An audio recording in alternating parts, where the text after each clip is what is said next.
കരിപ്പൂർ വിമാനത്താവള പരിസരത്ത് നിന്നും ഹൈബ്രിഡ് കഞ്ചാവ് പിടികൂടിയ കേസിൽ ഒരാൾ പിടിയിൽ. വേങ്ങര സ്വദേശി സെയ്ദ് ഹുസൈൻ കോയത്തങ്ങളാണ് പിടിയിലായത്.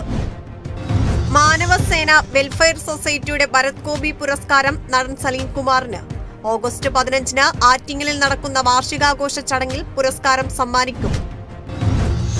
Kozhikode Eengapuzha MGM higher secondary സ്കൂളിൽ ബഷീർ ദിനാഘോഷം സംഘടിപ്പിച്ചു. പരിപാടി സംഘടിപ്പിച്ചത് വൈക്കം മുഹമ്മദ് ബഷീറിനെയും കൃതികളെയും പരിചയപ്പെടുത്തുന്ന ലക്ഷ്യത്തോടെ. മലയാള അധ്യാപകൻ ഷിജു ബഷീറിന്റെ വേഷമണിഞ്ഞ് പാത്തുമ്മയോടൊപ്പം ആടുമായി കുട്ടികൾക്കിടയിലെത്തിയത് കൗതുകമുണർത്തി.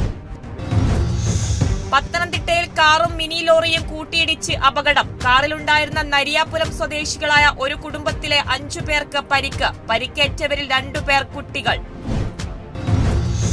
കോട്ടയം KSRTC ബസ് സ്റ്റാൻഡിൽ നിർത്തിയിട്ടിരുന്ന ബസ് തനിയെ പിന്നിലേക്ക് നീങ്ങി മതിലിടിച്ച് തകർത്തു. തകർന്നത് റോഡിന് എതിർവശത്തുള്ള പ്രസ് ക്ലബിന്റെയും PWD കെട്ടിടത്തിന്റെയും ഗേറ്റും മതിലും. പുലർച്ചെ വാഹനങ്ങളും വഴിയാത്രക്കാരും കുറവായതിനാൽ ദുരന്തം ഒഴിവായി.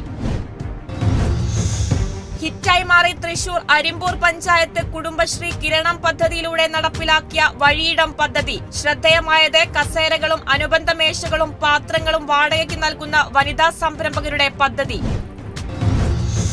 കൊല്ലം ശൂരനാട് വടക്ക് ഗ്രാമപഞ്ചായത്ത് 12-ാം വാർഡിൽ അംഗപരിമിതർക്കുള്ള പെട്ടിക്കടയുടെ ഉദ്ഘാടനവും താക്കോൽ കൈമാറ്റവും നടത്തി. പെട്ടിക്കട അനുവദിച്ചത് 2023-2024 വർഷത്തെ വാർഷിക പദ്ധതിയിൽ ഉൾപ്പെടുത്തി. ഉദ്ഘാടനം പഞ്ചായത്ത് പ്രസിഡന്റ് S. ശ്രീകുമാർ നിർവഹിച്ചു.